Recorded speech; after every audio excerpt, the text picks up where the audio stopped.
Pai, uma vez mais nós elevamos nossos olhos para Ti. Uma vez mais nós esperamos tudo de Ti. Carecemos tanto que o Senhor mesmo possa abrir os olhos do nosso entendimento. Nós somos inaptos para com a Tua palavra. Precisamos ser habilitados por Ti. Na nossa compreensão, tendo as escamas dos nossos olhos retiradas. Por isso nós olhamos para Ti. E mais uma vez esperamos toda a provisão de Ti. Fala-nos ao coração. Revela-nos algo mais da glória da Tua pessoa. Algo mais da glória do Teu supremo propósito. Para que sejamos Teus cooperadores. Trabalhe em nossas vidas a Tua preciosa palavra. Em nome de Jesus. Amém. Irmãos, como nosso irmão Glenn então lembrou ontem, nós estivemos focando um assunto em que nós iremos focar aqui, nessas 3 reuniões, por outro ângulo. Desejo do meu coração diante do Senhor nesses dias é partilhar com os irmãos a respeito da casa de Deus. E acho que para sermos mais corretos e adequados, o que foi iniciado ontem, na reunião ali no Templo Batista, será prosseguido no domingo, para que os irmãos possam acompanhar devidamente. Nós estamos falando algo ali sobre a visão celestial, tendo como fundamento a visão de Pedro, o aspecto de edificação na visão de Paulo, ainda vamos ver, e o aspecto de consumação na visão de João, mostrando que a visão de Pedro tem a ver com a purificação, a base da casa de Deus. A visão de Paulo tem a ver com a edificação, ainda vamos ver no domingo. E a visão de João tem a ver com a união. Purificação, edificação e união. Pedro, Paulo e João. Uma única visão. Distribuída, então, digamos assim, por esses 3 homens. Cada um com uma ênfase determinada, mas claro, todos os 3 abordando os 3 aspectos. Mas então nós vemos esses 3 homens de Deus usados muito especialmente para nos dar um entendimento a respeito da glória da casa de Deus. Hoje nós vamos olhar esse mesmo assunto com outro binóculo.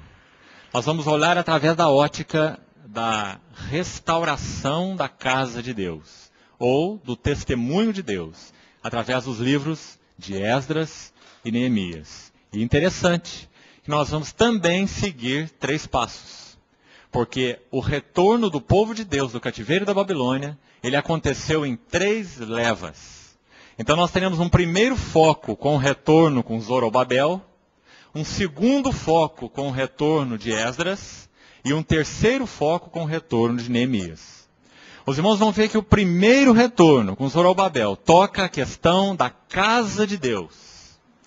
O segundo retorno com Esdras, descrito ali a partir do capítulo 7 de Esdras, quando Esdras retorna. De 1 a 6 do livro de Esdras, aborda o retorno com Zorobabel. Depois do capítulo 7, o retorno com Esdras, segundo retorno. Esse retorno tem a ver com a restauração do ornamento da casa de Deus, ou melhor, do serviço da casa de Deus. A palavrinha que resume o ministério de Esdras é ornar. Esdras 7, 27. Ele foi chamado por Deus para ornar a casa de Deus, e nós vamos ver como ele fez isso. Então, o segundo retorno tem a ver com o sacerdócio, com o fortalecimento do serviço da casa de Deus. Então, primeiro retorno com Zorobabel, reconstrução da casa. Segundo retorno com Esdras, fortalecimento do serviço da casa, ou do sacerdócio. E terceiro retorno com Neemias, registrado então no livro de Neemias, restauração dos muros de Jerusalém.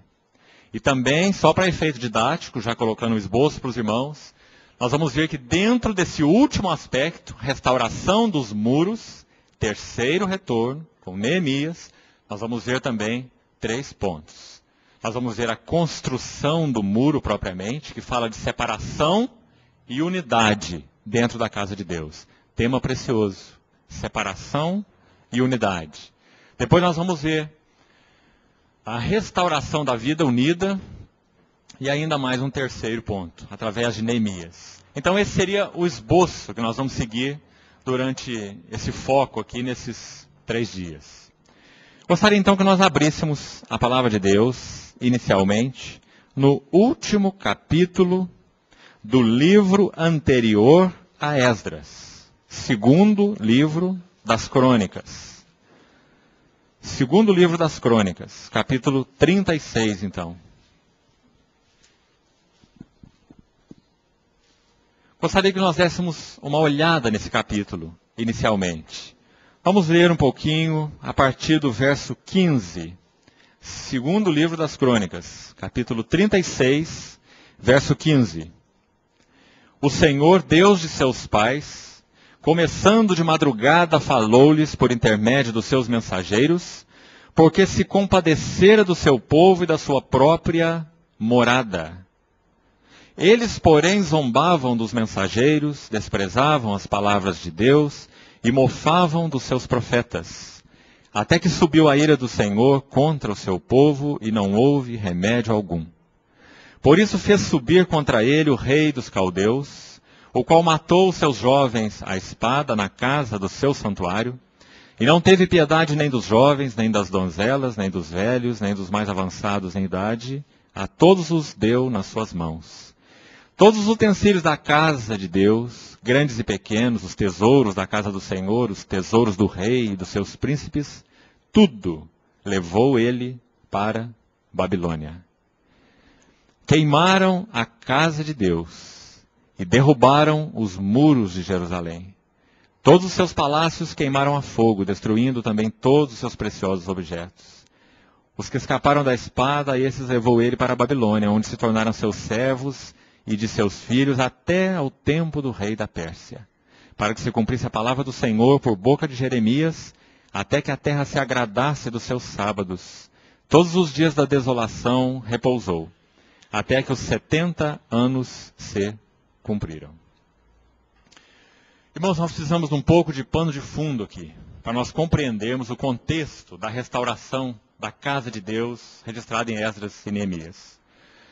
Primeira coisa importante. Irmão, eu não sei qual o seu sentimento, mas o meu sentimento é que a cristandade dos nossos dias também está cativa. Martinho Lutero, logo nos primeiros anos da reforma, após a reforma protestante, que tem como marco aquele 31 de outubro de 1517, quando aquelas 95 teses foram afixadas na porta de Wittenberg.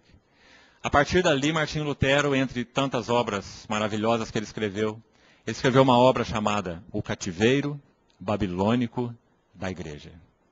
E nessa obra, então, Martinho Lutero expressa a sua convicção que a igreja estava num cativeiro babilônico, fechado numa estrutura apóstata, vazia, clerical, eclesiástica, que já não tinha mais a Bíblia como autoridade única e máxima, mas a igreja era a autoridade sobre a Bíblia. Não tinha mais a prática do sacerdócio de todos os santos, porque haviam então intermediários nessa comunhão entre Deus e os homens, e muitas coisas mais. Então Martinho Lutero expressou ali a sua convicção de que a igreja estava num cativeiro babilônico. E, irmãos, interessante, se nós compararmos o cativeiro ao Egito e o cativeiro babilônico, nós vamos ver duas diferenças que, sem dúvida nenhuma, são tipológicas nas Escrituras e muito interessantes.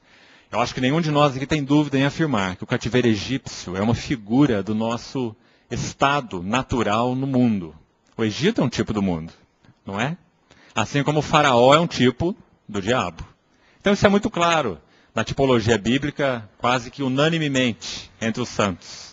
Mas o cativeiro babilônico tipifica um outro cativeiro, que não é propriamente ao mundo, vamos chamar de secular, mas ao mundo que podemos chamar de religioso.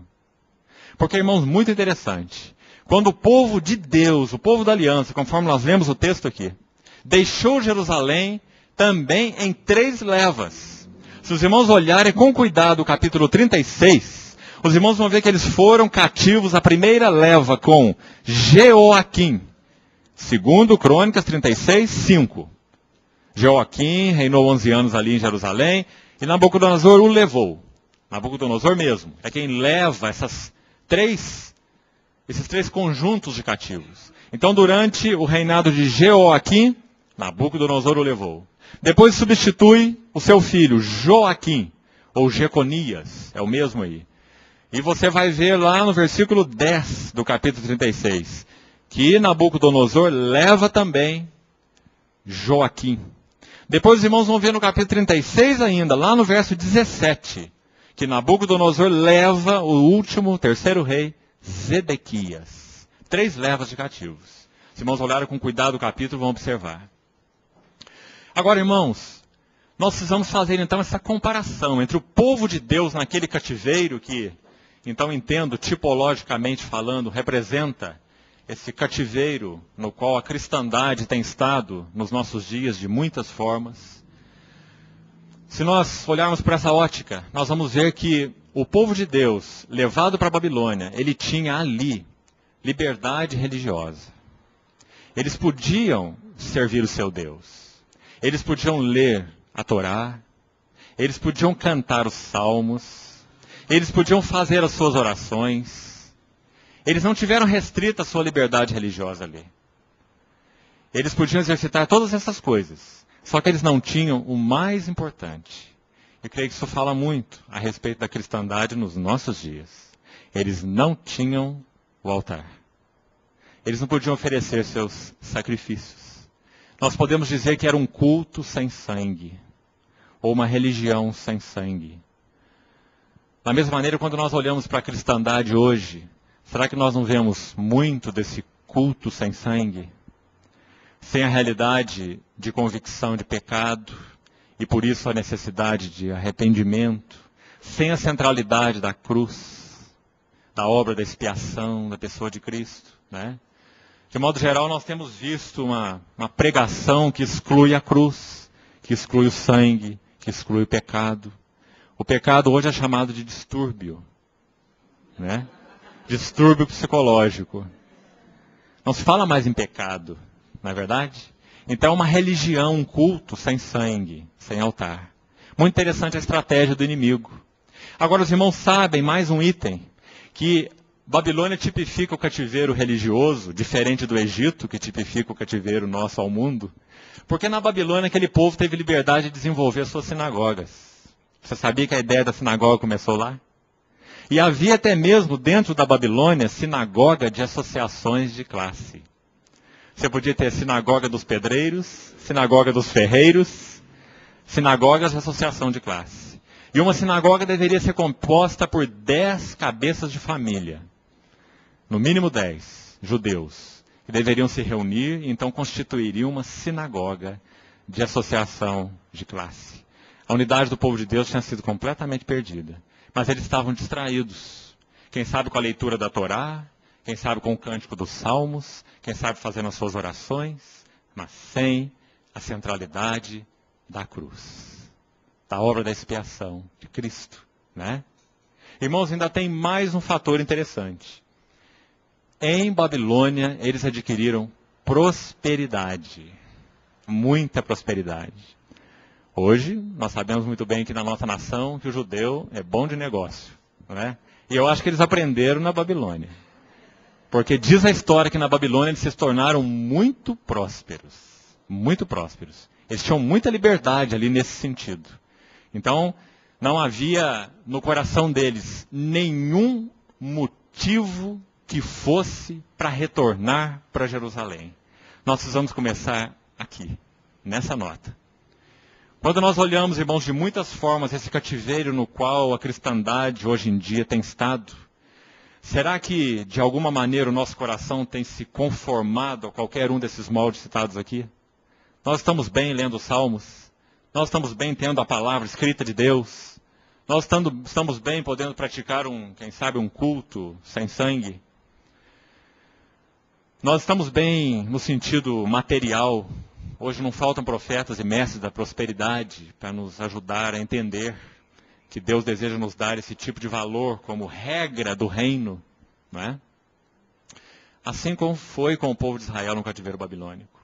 Mas, irmãos, quando esse cativeiro aconteceu, na primeira leva de retornos que eu citei aí então no versículo 5, com Jeoaquim, Daniel, se você abrir o livro de Daniel, você precisa ler Esdras e Neemias, junto com Ageu e Zacarias, que foram profetas que profetizaram durante a restauração, durante esse período, e também com Daniel. Porque quando a primeira leva de cativos, então com Jeoaquim, foi levada à Babilônia, Daniel foi entre eles. Possivelmente Daniel tinha em torno de 20 e poucos anos. Os irmãos imaginem 70 anos de cativeiro. Daniel, segundo a história, deveria ter mais ou menos 90 e poucos anos. Ele não poderia voltar para a Babilônia, para Jerusalém. Ele não suportaria essa viagem. Ele era bem velhinho. Você vai ver, se abrir o livro de Daniel, que no último versículo do capítulo 1, observe lá, Daniel 1, o último versículo, lá diz que Daniel continuou até o primeiro ano de Ciro. E se você ler o primeiro versículo de Daniel, você vai ver que Daniel foi levado cativo no terceiro ano de Jeoaquim. Isso confere? Você já abriu aí? Ele foi levado cativo no terceiro ano de Jeoaquim, primeira leva de cativos. E ele permaneceu, diz aí Daniel 1:21, ele continuou até o primeiro ano de Ciro. E o que aconteceu no primeiro ano de Ciro? Ele liberou o decreto real, para que todo aquele que era do povo do Senhor pudesse subir e edificar a casa de Deus que estava em Jerusalém. Mas, irmão, se você abrir o capítulo 9 de Daniel, você vai ver que Daniel, nesse meio tempo, Daniel teve o entendimento. Daniel 9. Eu não vou citar os versículos, você vai achar facilmente. Daniel capítulo 9, diz a palavra que Daniel entendeu, lendo o profeta Jeremias, que o tempo do cativeiro de Jerusalém iria durar 70 anos. Mas ele sabia muito bem que ele não tinha vigor físico mais para retornar para Jerusalém. Mas ele podia ainda assim abrir sua janela em direção a Jerusalém e orar. E se você ler o capítulo 9 de Daniel, você vai ver a oração de Daniel. E nós precisamos começar por aí. Sabe, irmãos, nós tendemos, quando falamos desse assunto de igreja, casa de Deus, achar que a casa de Deus tem um molde. Cada um de nós tem um molde eclesiástico na cabeça. Alguns acham que não tem molde. Mas todos temos moldes. Agora nós precisamos ver que a palavra de Deus faz uma diferença muito grande, severa, entre o bezerro de ouro e o candelabro. Os dois são de ouro. Mas o bezerro de ouro, diz a palavra, que ele foi feito com aquelas argolas e enfeites de ouro daquelas mulheres que Arão pediu a elas. E diz a palavra que quando ele lançou aquilo no fogo, é claro que isso não aconteceu assim. A Bíblia diz que ele lançou aquilo no fogo e saiu um bezerro. Essa expressão que você vai achar lá em Êxodo 32. Mas não existe bezerro de ouro instantâneo. Não é? Não é jeito de você jogar aquela argola no fogo e sair um bezerro. Isso é passe de mágica. Arão teve que trabalhar aquele bezerro. Ele fundiu o ouro. Quem sabe um molde foi preparado. E o bezerro foi fundido. Veja bem, o ouro foi derretido. Não é? Então estava ali aquele molde que foi adorado por aquele povo. Mas quando você olha o candelabro, que o Senhor então mandou ser edificado ali no tabernáculo, você vai ver que o candelabro tinha 1 talento de ouro puro. Entre o candelabro, as espevitadeiras, os apagadores, os utensílios todos relacionados ao tabernáculo tinham 1 talento de ouro. Isso fala da unidade de Deus na obra do quebrantamento. O candelabro, os apagadores e as espevitadeiras, 1 talento de ouro. E toda aquela peça foi batida. Isso fala tipologicamente do trabalho da cruz em nós.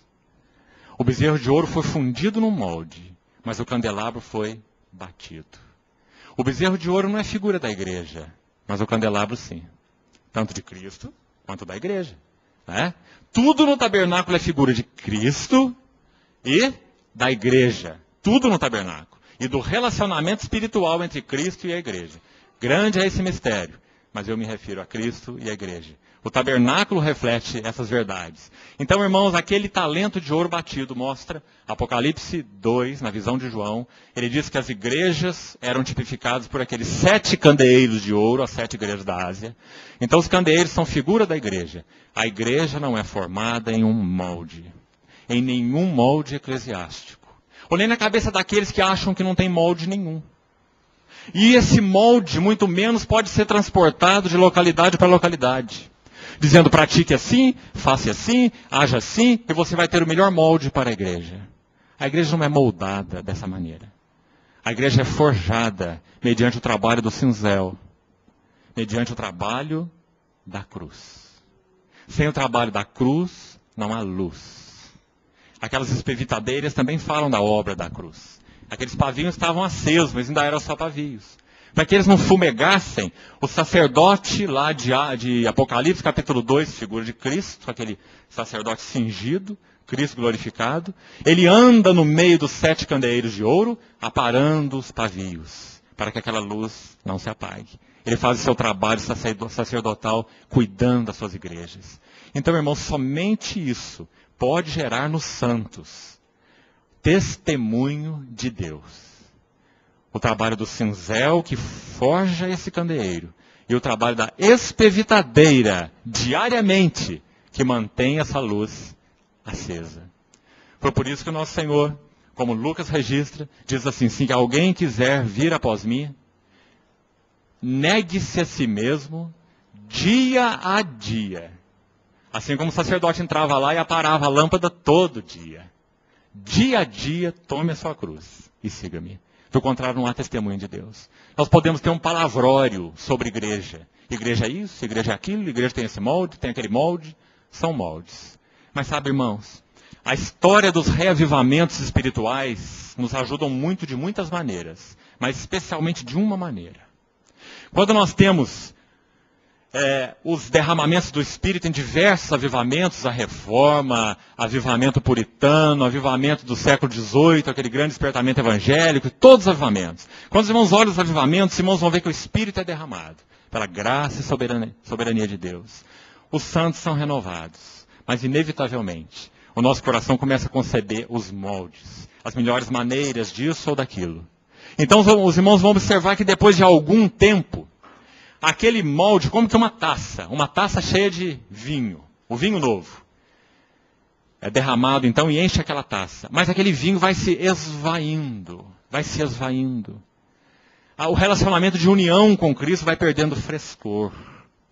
Quem sabe nós vamos sendo atraídos por muitas coisas, às vezes até pela parafernália religiosa, não é? Ou pela fascinação do mundo, não importa.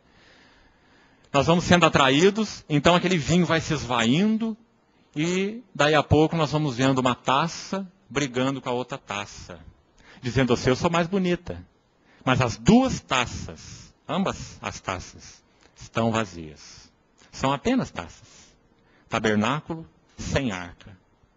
Então, irmãos, se o Senhor, pela sua bondade, há de recuperar o seu testemunho nos nossos dias, nós não precisamos de um molde para a igreja. Nós precisamos do reconhecimento de que a igreja é forjada pelo trabalho da cruz.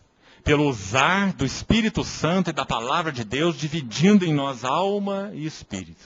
Como diz Efésios capítulo 4. Do contrário, nós nunca teremos a igreja. Quem sabe nós podemos reformar o molde. Eu recebo na minha casa, creio que alguns aqui também, frequentes panfletos de convite para seminários, para pastores, curso não sei do que, marketing de igreja, marketing para igrejas, curso de preparo psicológico para aconselhamentos. Meus irmãos, nós precisamos do trabalho da cruz, de uma forma viva, clara, profunda na vida da igreja, para que o Senhor possa ter sua luz. Não adianta nós ficarmos recortando moldes. O trabalho de Deus é vivo pela sua palavra, pelo seu Espírito. Então, irmãos, nós precisamos observar esses detalhes prévios, para que nós possamos abordar esse assunto da casa de Deus. Observando o que o Senhor fez nesse livro de Esdras, livro da restauração, para resgatar o seu testemunho, por onde ele começou. Eu acho que nós precisamos começar por onde Deus começou, não é?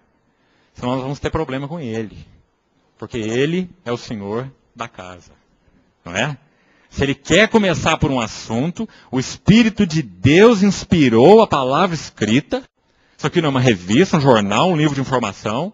Essa palavra é inspirada palavra por palavra. Você não crê na inspiração verbal das Escrituras? Então o Espírito Santo estabeleceu um caminho para a edificação da igreja. Não um molde, um método, uma maneira diferente. Nós vamos seguir esse caminho do Espírito, segundo revelado na palavra, através desse retorno do cativeiro da Babilônia. Que o Senhor então nos dê graça para prosseguirmos esse assunto. Eu creio que antes de seguirmos, nós precisamos ler um pouquinho da oração de Daniel. Porque se nós não temos esse espírito, nós não temos nada.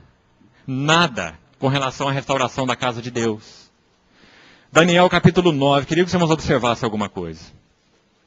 Nós temos aqui um velhinho, homem de Deus. Se nós pudermos dar um título para Daniel, não tem outro melhor. Homem de Deus. Aqui um homem que nunca foi um profeta velho, não é? Como em outra situação da história do povo de Israel, houveram muitos. Mas nós vemos aqui um homem de Deus, que compreendeu que aquele cativeiro amargo iria durar 70 anos. E sabe por que Deus mandou esse cativeiro, o povo para esse cativeiro por 70 anos, irmãos? Se você ler lá no livro de Reis, por exemplo, 1 Reis capítulo 9, se você quiser examinar depois do contexto, você vai ver que esse povo foi levado cativo porque eles amavam os ídolos. Você, quando tem um filho na sua casa que gosta muito de sorvete, ele é desesperado por sorvete, ele rouba sorvete na geladeira toda hora. Você fala, meu filho, para de comer sorvete, ele não para de comer sorvete. Tem uma maneira melhor do que você ficar brigando com seu filho. Deixa ele comer todo o sorvete que ele quiser no único dia. E você vai ver seu estômago começar a congelar, e a contrair, e a doer. Ele vai ser disciplinado. O povo de Deus foi tratado pelos profetas de Deus com relação ao assunto da idolatria. Baal e Baalins, Astarotes e deuses estranhos de tudo quanto é tipo. Diz a palavra que em todo alto, em todo lugar frondoso, eles armavam seu altar e sacrificavam a deuses estranhos. E o Senhor mandava os seus profetas e eles ignoravam os profetas. Então chegou num tempo, dentro da longanimidade de Deus, que ele na sua soberania, ele tomou essa atitude. Vocês querem ídolos? Então vou mandar vocês para a terra dos ídolos. Irmãos, diz a história dos hebreus que a região dos caldeus, a Mesopotâmia, tinha 2.000 tipos de ídolos diferentes. 2.000 tipos de ídolos. Era ídolo para tudo quanto é gosto. Não é? E o povo foi mandado para lá. E diz também a história dos hebreus que, depois que o povo voltou do cativeiro babilônico, eles ainda erraram em muitas coisas. Sim, se você ver a história dos hebreus. Mas eles nunca mais se prostraram ante outros deuses. Eles foram corrigidos. O cativeiro de 70 anos estiveram a sua idolatria curada. Eles se lambuzaram com os ídolos durante 70 anos. Irmãos, essa é a mão governamental de Deus. Nós temos que tomar tanto cuidado no desequilíbrio de graça e governo. Porque a graça de Deus nos introduz no seu governo. E Deus trata o seu povo com mão graciosa, sim, mas também com mão governamental. Aqueles 38 anos de peregrinação do deserto foi a mão governamental de Deus. Porque diz a palavra que o povo levou 1 ano e meio para chegar a Cades Barneia, a fronteira com a terra de Moabe, as campinas do Jordão, e atravessar a terra e entrar na terra. E ali, então, debaixo do relatório daqueles espias, os irmãos conhecem muito bem, eles retornaram para o deserto para peregrinar mais 38 anos. 1 ano e meio chegaram na porta da terra, e mais 38 anos de disciplina, porque eles não creram na palavra de Deus. Então o deserto também é a mão governamental e disciplinar de Deus. Da mesma forma o cativeiro da Babilônia de 70 anos. Se lambuzaram de ídolos. Irmãos, nós não somos melhores que aquele povo. Se o nosso coração de alguma maneira tem se apegado a ídolos, sejam eles que cara possam ter. Sejam seculares, sejam religiosos, sejam eles de qualquer nível. O Senhor também irá tratar com nossas vidas, por amor do seu nome. Para que Ele recupere o seu testemunho nesses dias. Né? Então, irmãos, depois daqueles 70 anos, aquele povo voltou. E vamos ver Daniel, que teve esse entendimento, como ele orou. Vamos ver qual é o espírito da restauração. Não é? Não há molde para a restauração. Há o espírito da restauração. O desejo pela casa de Deus. Nenhum daqueles prósperos judeus voltariam de Babilônia. Nenhum, irmão. Não é? Não é loucura voltar para Jerusalém? O que você acha? Se você observar o contexto, é claro que eu não tenho tempo para isso aqui em 3 dias. Mas leia os contextos de Reis, de Crônicas, de Ageu, de Zacarias, de Esdras, Neemias. Você vai ver que a casa de Deus foi queimada em Jerusalém. Os muros foram derrubados. Diz a palavra que todas as casas em Jerusalém foram queimadas. Em outras cidades permaneceram algumas casas ainda, mas em Jerusalém tudo foi arrasado, deitado ao pó. Por que você sairia da Babilônia, onde você tinha liberdade religiosa? Você podia dizer, mas a palavra de Deus está na minha mão. Nós temos a Torá, nós temos os salmos, nós fazemos nossas orações, nós reunimos em sinagogas. Por que você ia voltar para uma cidade assolada, exposta às feras e queimada a fogo? Irmãos, aqueles que retornaram teriam que ter um só motivo. Uma ocupação com o nome de Deus, a vontade de Deus e a glória de Deus. Porque embora eles tivessem tudo isso que eu falei na Babilônia, eles não poderiam ter ali o nome, a vontade e a glória de Deus. Porque a Bíblia é muito clara, que Deus colocou o seu nome e a sua glória na sua casa em Jerusalém e em nenhum outro lugar. Aquele era o centro do culto nacional de Israel e ponto final. Até que o Senhor Jesus viesse. Então procurasse mostrar para aquele povo que ele era a realidade espiritual daquele templo, como ele falou lá em João, capítulo 2. Destruí esse santuário e em 3 dias o reedificarei. Não é? Até que o Senhor viesse fazer essa transição, aquele era o centro da adoração, do culto, onde estava a Shekinah, lá no Santo dos Santos, a glória de Deus, o nome de Deus. Esse foi o único motivo. Porque algum remanescente, pequeno, dentre aquelas milhões de pessoas, um pequeno remanescente retornou para Jerusalém. Irmão, essa é a primeira nota que tem que impressionar o meu e os seus corações. Nós temos desejado a restauração do testemunho de Deus, ou nós estamos apegados a qualquer outra coisa, seja mundana, seja religiosa. Porque está dentro do nosso coração, não é? Todos nós, por natureza, tanto somos mundanos como somos religiosos. Não é? O Senhor Jesus foi crucificado tanto pelo poder mundano quanto pelo poder religioso. Não é? Então, onde tem estado o nosso coração? Na recuperação da casa de Deus, do nome de Deus, da glória de Deus, há um caminho para essa restauração. Então, pela graça do Senhor, nós vamos procurar seguir esse caminho. Vamos começar com a oração de Daniel, com o espírito da restauração. Daniel capítulo 9. Vamos ler a partir do versículo 3. Voltei o meu rosto ao Senhor, para o buscar com oração e súplicas, com jejum, pano de saco e cinza. Irmão, interessante, há um tempo atrás, acho que todos nós ouvimos falar daquela unção do riso. Você se lembra da unção do riso? A unção de Toronto?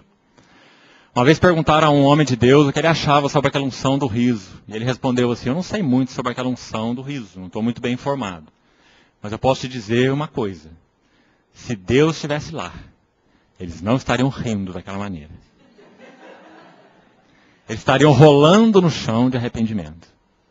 Irmãos, durante o avivamento evangélico do século XVIII, quando Jonathan Edwards pregava a palavra de Deus, aquele famoso sermão, pecadores nas mãos de um Deus irado, quando Jonathan Edwards pregou aquele sermão, as pessoas se agarravam nas colunas do local onde eles estavam reunidos, perguntando o que eles deveriam fazer. Eles estavam com medo do chão abrir e eles irem ao inferno. Quando Jonathan Edwards pregava, diz o relato. E pessoas rolavam no chão, confessando seus pecados. Será que nós temos visto esse espírito na igreja hoje? O que será que nós temos chamado de restauração nesses dias? Ministério Restauração, Cântico da Restauração, Obra da Restauração. O que é isso, irmãos? Qual será que é a verdadeira restauração da casa de Deus? Qual é o caminho dessa restauração? Será que tem molde para essa restauração? Então, versículo 3, Daniel diz, buscar com oração e súplicas, com jejum, pano de saco e cinza. Isso fala de espírito de arrependimento. Orei ao Senhor meu Deus, confessei e disse, Senhor, Deus grande e temível, que guardas a aliança e a misericórdia para os que te amam e guardam teus mandamentos. Temos pecado. Quem está orando aqui é um homem de Deus, um homem santo de Deus, que amava a Deus, que viveu para Deus, que não se contaminou na Babilônia. Não é assim? Não é muito claro o livro de Daniel? Não se contaminou ali na Babilônia em sentido nenhum. Né? E ele está dizendo, temos pecado, ele está se incluindo. Né? E cometido iniquidades, procedemos perversamente, fomos rebeldes, apartando-nos dos seus mandamentos e teus juízos. Não demos ouvidos aos seus servos, os profetas, que em teu nome falaram aos nossos reis, aos nossos príncipes, a nossos pais, como também a todo o povo. A ti, Senhor, pertence a justiça, e a nós o corar de vergonha, como hoje se vê. Versículo 9, para adiantarmos um pouquinho, diz assim: ao Senhor nosso Deus pertence a misericórdia e o perdão. Daniel só se apoiava no nome dele para essa restauração da glória, da casa de Deus, do nome de Deus, né? Ao Senhor pertence a misericórdia e o perdão, porque nos temos rebelado contra Ele. Ele diz, mais ou menos ainda nessa linha, na sequência 10, 11, 12, lá no verso 13 diz assim: como está escrito na lei de Moisés, todo este mal nos sobreveio, apesar disso, não temos implorado o favor do Senhor nosso Deus, para nos convertermos às nossas iniquidades e nos aplicarmos à tua verdade. Irmãos, esse é o espírito da casa de Deus. Esse é o espírito da restauração. Esse é o espírito que precede a vinda da glória de Deus para sua casa. Por isso o Senhor cuidou em trazer sobre nós o mal e o fez vir sobre nós, pois justo é o Senhor, nosso Deus, em todas as suas obras que fez, pois não obedecemos a sua voz. Na verdade, ó Senhor, nosso Deus, que tiraste o teu povo da terra do Egito. Veja, Daniel menciona o Egito. Ele está lembrando daquele cativeiro, aquela escravidão insuperável, não é? Tipo do mundo, como nós falamos. E agora ele está vendo o povo dentro de outro cativeiro, não é? Um cativeiro diferente. Um cativeiro agora que tinha uma outra conotação, idólatra, né? Tiraste teu povo da terra do Egito com mão poderosa, e a ti mesmo adquiriste renome, como hoje se vê. Temos pecado e procedido perversamente. Vamos ver até o verso 19. Ó Senhor, segundo todas as tuas justiças, aparte-se a tua ira e o teu furor da tua cidade de Jerusalém, do teu santo monte, porquanto por causa dos nossos pecados e por causa das iniquidades de nossos pais, se tornaram Jerusalém e o teu povo opróbrio. Opróbrio é a palavra-chave do livro de Lamentações.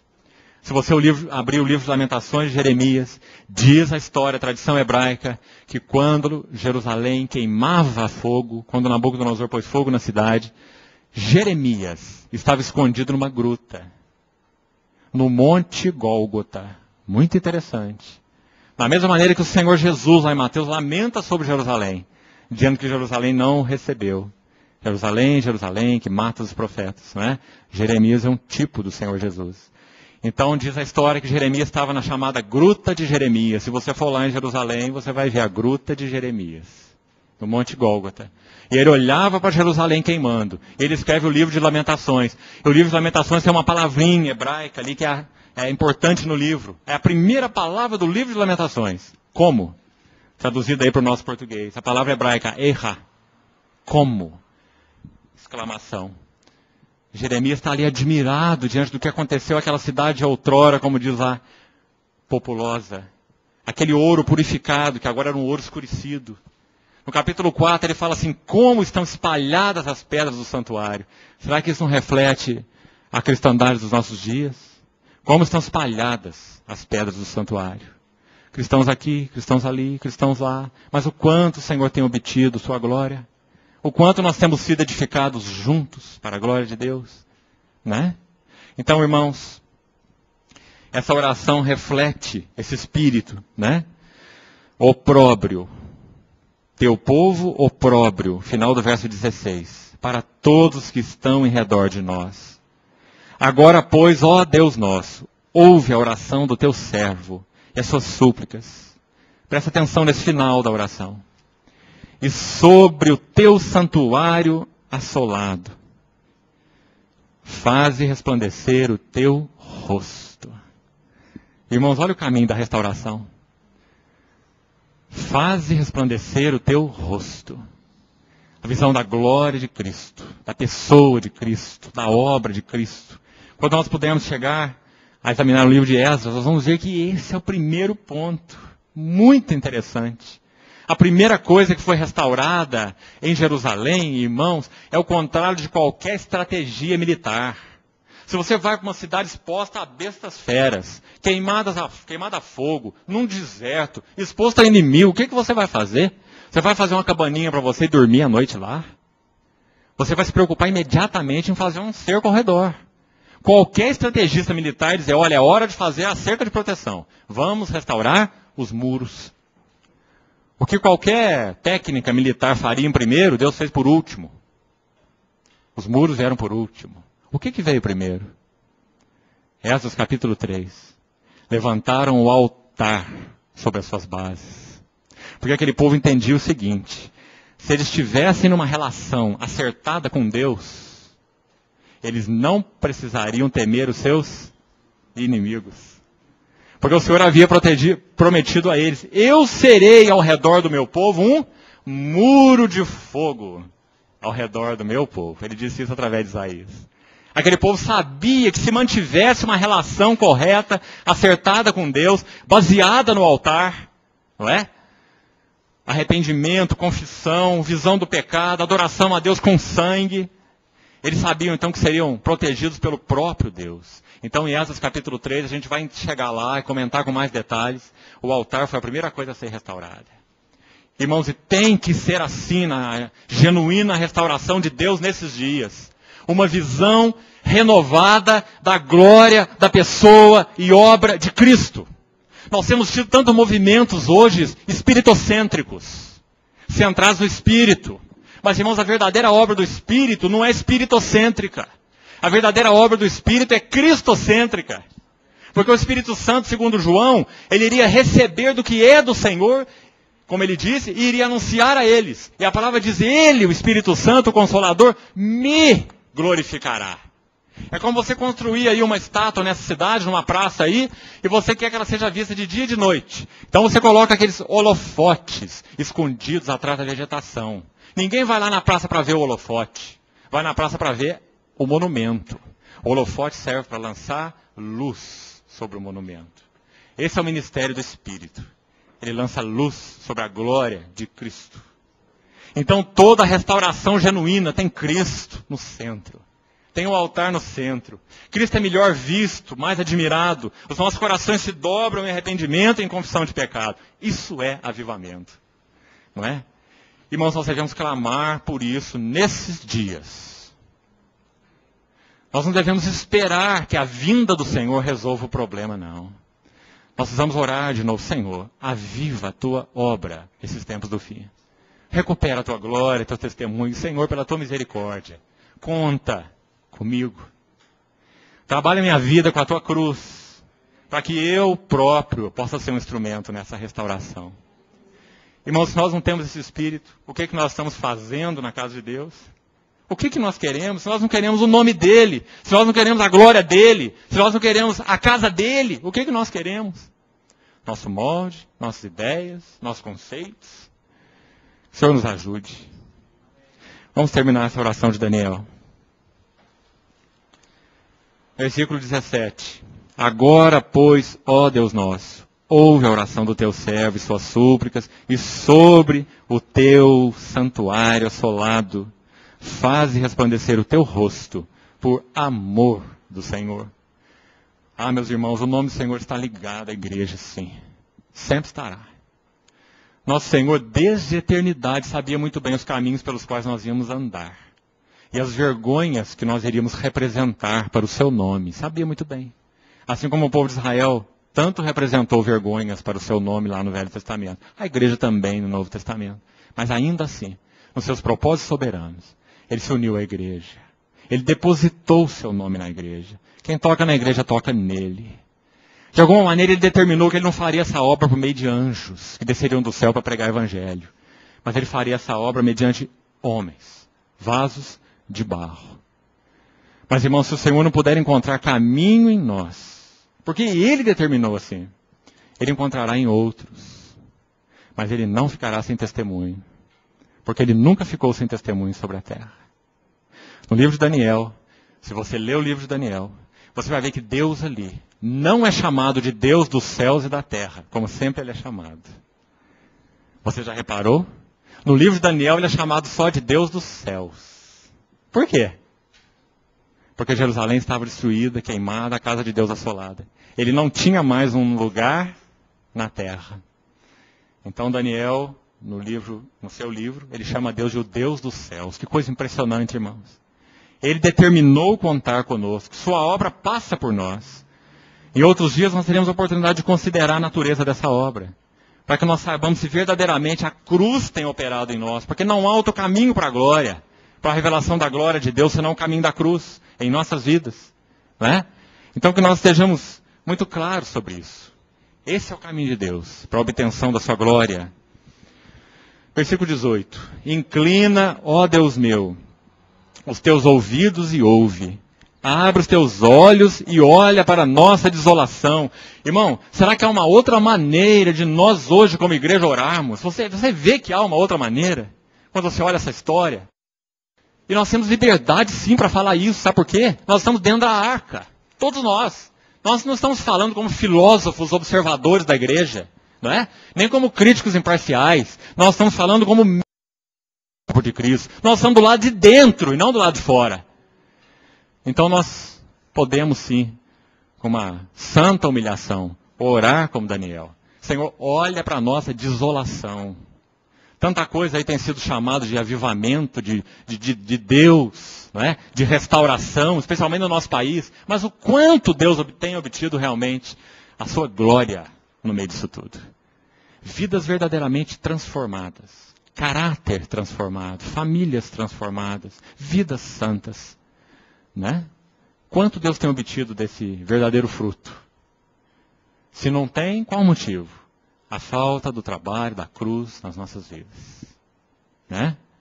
Vamos prosseguir aqui então no último versículo. Vamos repetir o 18. Inclina, ó Deus meu, os teus ouvidos e ouve. Abre os teus olhos e olha para a nossa desolação. E para a cidade que é chamada pelo teu nome. O Senhor falou a mesma coisa em Mateus 5. Vós sois o sal. Se o sal se tornar insípido, para nada serve. Senão para ser lançado fora e pisado pelos homens. Não é? Assim como ele é o sal. Ele disse, eu sou a luz. Ele disse, vós sois a luz do mundo. Não é? Então o Senhor depositou o seu nome na sua igreja. Cidade que é chamada pelo teu nome. Porque não lançamos as nossas súplicas perante a tua face, fiados em nossas justiças, mas em tuas muitas misericórdias. Ó Senhor, ouve. Ó Senhor, perdoa. Ó Senhor, atende-nos e age. Não te retardes. Por amor de ti mesmo, ó Deus meu. Porque a tua cidade e o teu povo são chamados pelo teu nome. Irmãos, antes de encerrarmos hoje, eu gostaria de ainda me permita os irmãos, eu não sei nem que hora que eu comecei. Os irmãos marcaram? Posso seguir mais um pouco? Eu queria dar mais alguns passos com os irmãos. Agora no livro de Esdras. Só mais um passo nessa noite para que nós não nos cansemos muito. Vamos olhar então como esse processo se inicia. Se os irmãos olharem o livro de Crônicas, os irmãos vão ver uma coisa muito interessante. O livro das Crônicas termina exatamente como começa o livro de Esdras. Então a conexão é imediata. São palavras exatas. É a repetição. Então mostra que o livro de Esdras é a continuidade do livro de 2 Crônicas. Né? O segundo livro das Crônicas. O final do segundo livro das Crônicas, depois do reinado de Josias, que foi um rei tremendo em Israel, que agradou o Senhor imensamente, plenamente. A partir de Josias, os irmãos vão ver só deterioração. Com Jeoacás, como eu já citei, depois com Jeoaquim, o filho dele Joaquim, o Zedequias, até o cativeiro. Né? Agora, irmãos, o livro de Crônicas, ele termina no versículo 22, do último capítulo de 2 Crônicas aí. Vira uma página só. 2 Crônicas 36, olha lá o verso 22, uma palavrinha aqui. Porém, coisa impressionante. Parece que o Senhor não sabe deixar o seu povo com uma nota negativa. Os irmãos estão vendo a paixão de Deus pelo seu povo? Ele está falando de desolação, rebeldia, infidelidade, procrastinação, dureza, idolatria, falta de arrependimento, destruição, opróbrio, miséria. Esse é o final do livro de Crônicas. Mas olha como que o livro de Crônicas termina. Porém, Não tinha acontecido ainda, iria acontecer. Ele termina com uma profecia do coração apaixonado de Deus pelo seu povo, que é a igreja. O livro de Crônicas termina assim: porém, no primeiro ano de Ciro, rei da Pérsia, para que se cumprisse a palavra do Senhor por boca de Jeremias, despertou o Senhor o espírito de Ciro. Há uma profecia sobre ele lá em Isaías, para quem quiser conferir, Isaías 44, versículo 28, onde Ciro é chamado de meu servo, meu ungido, que foi então designado para restaurar a casa de Deus. Ele é um tipo claro nas Escrituras de Cristo, que é o edificador da casa de Deus. O Senhor chamou Ciro pelo nome 100 anos mais ou menos antes dele nascer. Os irmãos imaginem, 100 anos antes de nascer o Ciro, o Senhor já falou: vai nascer o Ciro, o meu servo, o imperador da Pérsia, que vai liberar o decreto para a reedificação de Jerusalém. Já deu até um nome para ele, vai chamar Ciro, o rei da Pérsia. Esse é o nosso Deus, não é? Então o livro termina dizendo exatamente isso. Ciro despertou o espírito de Ciro, rei da Pérsia, o qual fez passar pregão por todo o seu reino, dizendo: assim diz Ciro, rei da Pérsia, o Senhor Deus dos céus me deu todos os reinos da terra, e me encarregou de lhe edificar uma casa em Jerusalém. Está vendo? Ali estava o nome, a glória de Deus, era ali que Deus era cultuado, adorado, na maneira de Deus, nos caminhos de Deus, e não naquele molde de sinagoga de Babilônia. Não é? Então ele liberou esse decreto. Quando os irmãos viram a página, no livro de Esdras, os irmãos vão ver então, repetindo exatamente as mesmas letras e palavras em Esdras capítulo 1, versículo 1 e 2.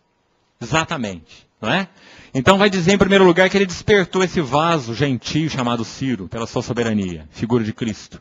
E depois vai dizer agora aqui o que compete mais a nós, digamos assim, né? Verso 3. Ciro, figura de Cristo, libera aquele decreto real. Agora vamos parar aqui com muito cuidado. O povo não era livre. Ciro não está libertando o povo para ir para Jerusalém fazer o que quiser.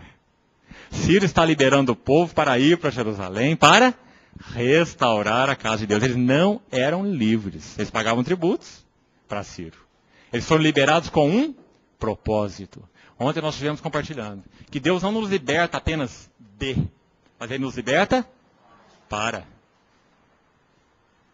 Então o decreto dizia: quem não precisa ir todo mundo, é só quem quiser. Mas quem quiser, vá, suba e edifique a casa do Senhor. Esse é o encargo da restauração. Para aqueles que têm visto que o nome de Deus repousa sobre a sua casa e que a sua casa está carente da sua glória, da glória da sua pessoa. Né? Então, irmãos, versículo 3, acho tão maravilhoso isso na palavra de Deus. Nosso irmão Glenn esteve falando sobre isso aqui na terça-feira, de uma maneira tão preciosa, tão linda. O equilíbrio divino entre soberania de Deus e responsabilidade humana. Lembra daquela frase de Agostinho?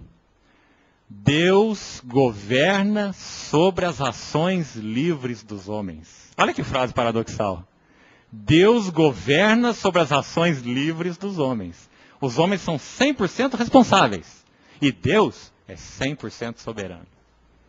Você nunca vai entender, nem eu. Não é? Mas não precisa entender, precisa só desfrutar. Não é? Então, o versículo 1 mostra a soberania de Deus usando um vaso gentil chamado Ciro, figura de Cristo. Agora, o versículo 3 mostra a responsabilidade humana. Versículo 3 diz assim: quem dentre vós é de todo o seu povo? Você é, irmão? Você é membro da igreja de Deus, do corpo de Cristo? Quem é de todo o seu povo? Seja Deus, seu Deus com ele, e suba a Jerusalém de Judá.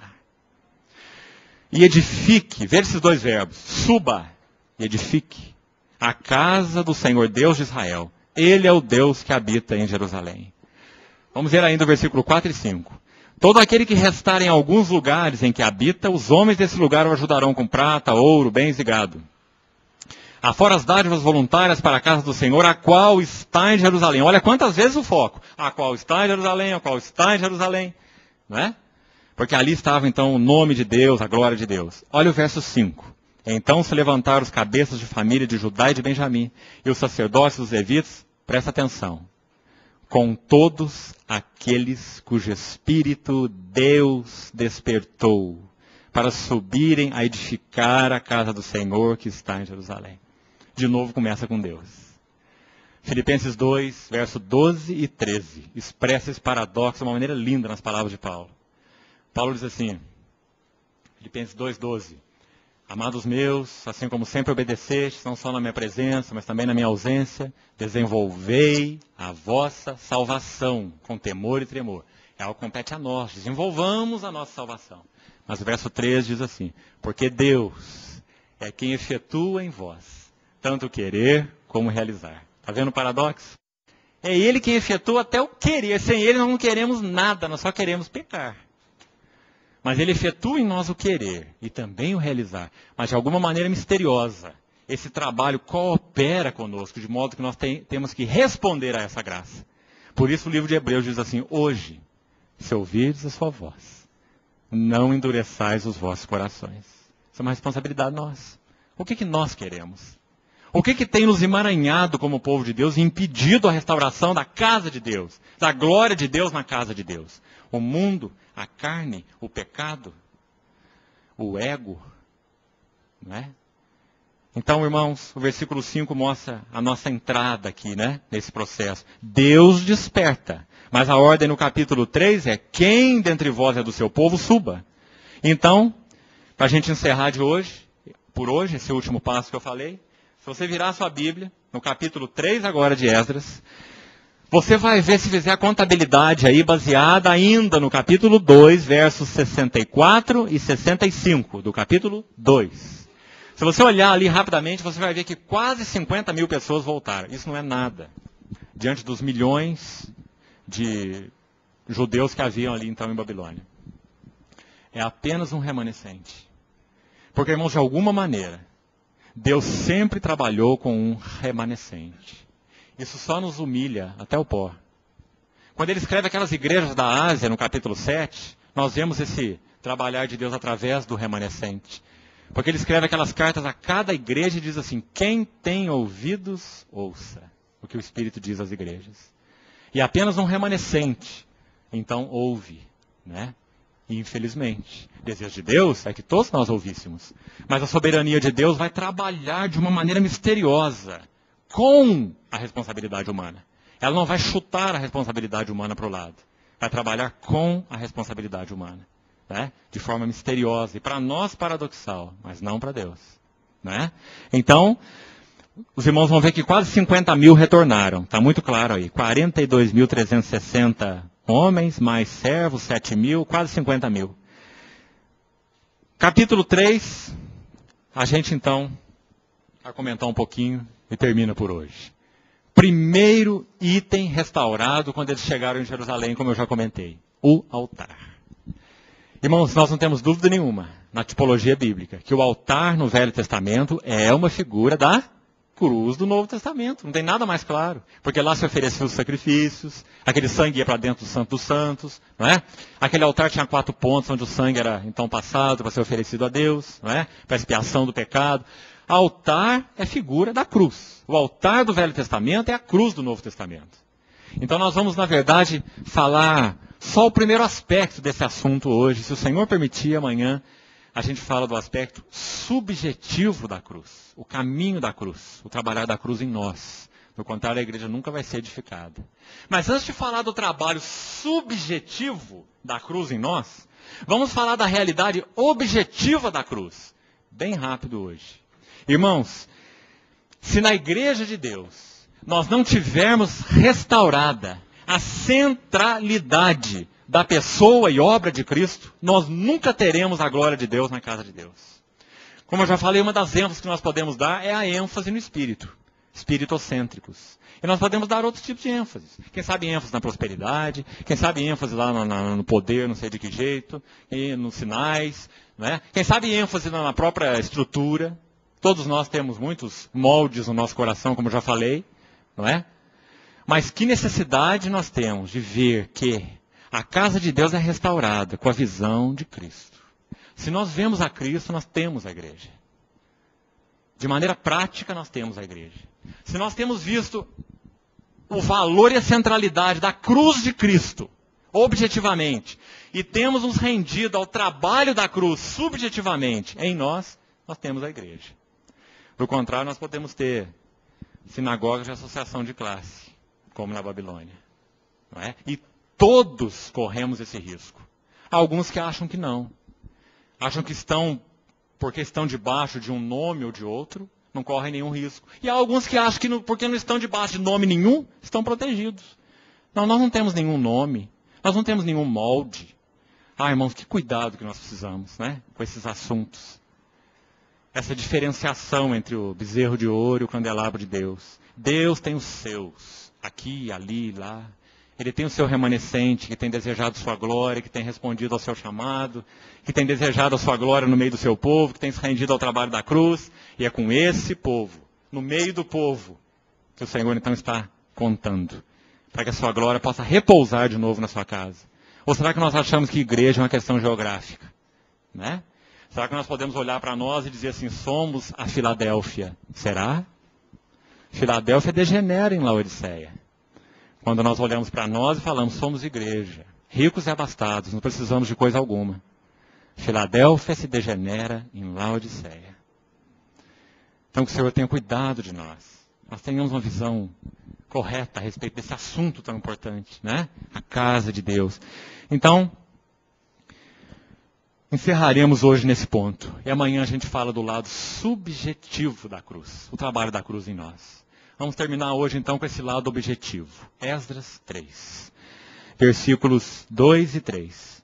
Levantou-se Josué, filho de Josadaque, e seus irmãos, sacerdotes, e Zorobabel. Sabe o que significa Zorobabel? Nascido na Babilônia. Foi o primeiro homem que Deus usou para esse retorno. Ele nasceu lá. E o Senhor o tirou, e ele conduziu a primeira leva para a restauração da glória da sua casa. Zorobabel, filho de Sealtiel, e os seus irmãos, edificaram o altar do Deus de Israel, para sobre ele oferecer holocaustos, como está escrito na lei de Moisés, homem de Deus. Firmaram o altar sobre as suas bases. E ainda que estavam sob o terror dos povos de outras terras, olha aí, bem claro, né? Eles ofereceram sobre ele holocaustos ao Senhor de manhã até à tarde. Porque o Senhor, como eu disse, tinha prometido a eles que se eles tivessem uma relação acertada com Deus de comunhão, de adoração, de confissão, não é? Eles tanto levavam sacrifício para holocausto, que significa o quê, holocausto? Plena consagração. Tudo era queimado. Plena entrega. E o que significa a oferta pelo pecado que eles levavam quando pecavam? Confissão do seu pecado. Não é? Duas coisas. Confissão de pecado e plena consagração. Não é? Então, se eles tivessem uma relação acertada com Deus, confessando seus pecados e se entregando inteiramente a Deus, eles não precisavam temer o terror de outros povos. Irmãos, é assim hoje. Se nós temos tido uma visão clara da glória da pessoa de Cristo e da obra de Cristo, e mantendo uma relação acertada com Ele no caminho da cruz, nós estamos no caminho para a recuperação da glória de Deus. Do contrário, nós estamos em falsos caminhos. Imitações, caminhos próprios, conceitos, preconceitos. E quão feios isso nos torna, não é? Quão feios isso nos torna. Então que o Senhor nos ajude, irmãos, pela graça dEle, a podermos então, nos outros dias, prosseguirmos aí esses outros aspectos. O Senhor nos ajude. Confiamos na sua bondade. Vamos orar. Ó Deus, nós te pedimos, Pai, que verdadeiramente, em sinceridade de coração e de espírito, nossa oração seja aquela de Daniel. Ó Deus, olha o nosso opróbrio, olha a nossa miséria, olha a nossa desolação. Quão carentes nós estamos da graça e da glória do Senhor. Quão levianamente, Senhor, tantas vezes temos tratado a Tua graça e a Tua glória. Senhor, nos ajuda.